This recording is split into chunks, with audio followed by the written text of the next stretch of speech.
Hello tech chargers. Online fraud इस समय बहुत ही बड़ा सिर का दर्द बना हुआ है। कौन कहां से कब आपके बैंक अकाउंट से पैसा ठग ले पता नहीं चलता है। लेकिन दोस्तों कुछ ठगी ऐसी भी होती है जो आपके घर में रहते हुए इतनी आसानी से कर ली जाती है कि आपको उसका अंदाजा भी नहीं लग सकता है। ऐसे किसी ऑनलाइन फ्रॉड के बारे में जो ऑनलाइन गेमिंग से जुड़ा हुआ है बताने वाला हूं। इंट्रो को उस पार लास्ट तक देखिए वीडियो। मैं हूं अशफाक और आप दोनों शुरू कर चुके हैं टेक्निकल चार्जर।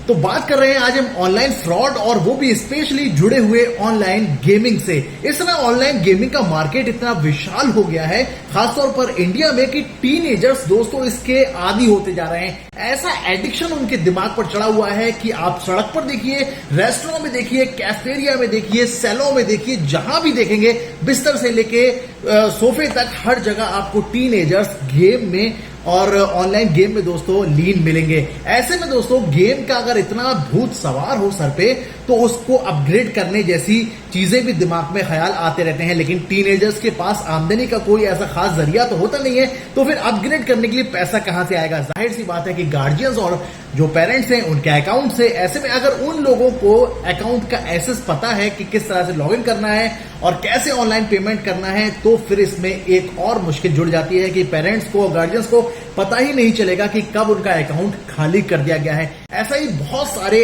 हर दिन आपको अखबारों से लेकर न्यूज चैनल्स पर किस्से सुनने को और पढ़ने को मिलते रहते हैं। ताजा एक किस्सा आया है छत्तीसगढ़ से, जहां कांकेर में एक मामला सामने आया है। सिर्फ 12 साल का टीनेजर जो कि फ्री फायर गेम का एडिक्ट है, दिन रात उसमें लीन रहता है, उसको भी अपग्रेड करने, नए नए वेपन्स खरीदने और नई तरह से गेम का एक्सपीरियंस लेने का ऐसा भूत सवार था कि उसने मां के अकाउंट से 278 से ज्यादा बार ट्रांजेक्शन करके 3,78,000 रुपए निकाल लिए और अकाउंट में सिर्फ 3 रुपए छोड़े। जब मां एटीएम गई पैसा निकालने के लिए तो अपने अकाउंट में जो शेष राशि थी यानी कि बैलेंस था उसको देकर चौंक गई। बैंक से कांटेक्ट किया, पुलिस में कंप्लेंट की, तब जाकर मामला सामने आया कि ये तो फ्री फायर ऑनलाइन गेम के ट्रांजेक्शंस हैं जो कि इतने ज्यादा बार किए गए हैं। लेकिन कमाल की बात एक थी कि ना तो मोबाइल पर ओटीपी आया और ना ही बैंक की तरफ से किसी भी तरह का अलर्ट कि आपके बैंक से पेमेंट कट रहा है। अब दोस्तों ऐसे में सबसे ज्यादा उलझन यही है कि अगर आपको एसएमएस भी ना आए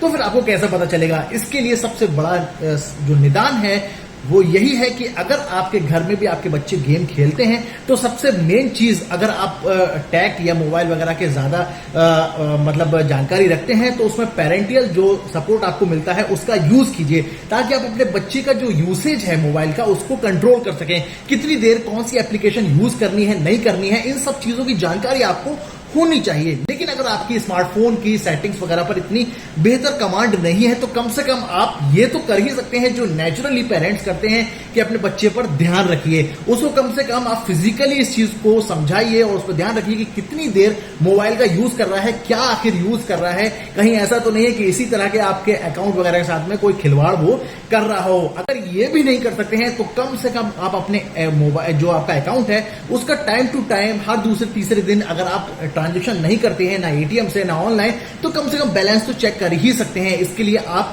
मोबाइल बैंकिंग के साथ साथ फोन बैंकिंग का भी इस्तेमाल कर सकते हैं। उसमें आपको बैलेंस चेक करने के लिए कोई भी अलग से चार्ज नहीं लगता है, बहुत ही इजी होता है। बस आप नंबर डायल कीजिए या एसएमएस बैंकिंग करा लीजिए तो कम से कम आपको एसएमएस में आपका बैलेंस तो पता चलता रहेगा।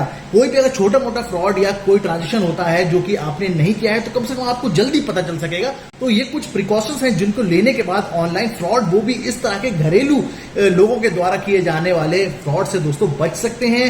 और इसके अलावा गवर्नमेंट को बहुत सारी शिकायतें भी पेरेंट्स की तरफ से दी जा रही हैं। हो सकता है कि सोशल प्लेटफॉर्म्स और साथ में जो ऑनलाइन गेम के ऊपर जो शिकंजा कसा हुआ है उसके बाद कुछ इस तरह का नया ड्राफ्ट आ जाए जिसमें कि गवर्नमेंट जो ऑनलाइन गेम कंपनियां हैं उनसे डिमांड कर ले कि कोई भी टीनेजर अगर परचेज कर रहा है तो कम से कम उसका एक बार अलर्ट मिलना चाहिए और पेरेंट्स वगैरह के भी उसमें कुछ ना कुछ दखल होना चाहिए, ताकि वो समझ सके कि बच्चा उनका ये जो काम कर रहा है वो उनकी जानकारी में है या फिर नहीं है। अब दोस्तों ये तो एक लंबी चौड़ी वार्ता और डिबेट का दोस्तों हिस्सा है कि कब तक इस तरह की कोई भी चीजों पर लगाम कसी जा सकती है। लेकिन हाँ, ये जरूर है कि इस ऑनलाइन गेम के पचड़े में दोस्तों पेरेंट्स के बहुत पैसे जाया हो रहे हैं। जब बच्चा ही अपना कुछ इस तरह का काम कर देता है तो फिर उस पर बाद में क्या किया जा सकता है।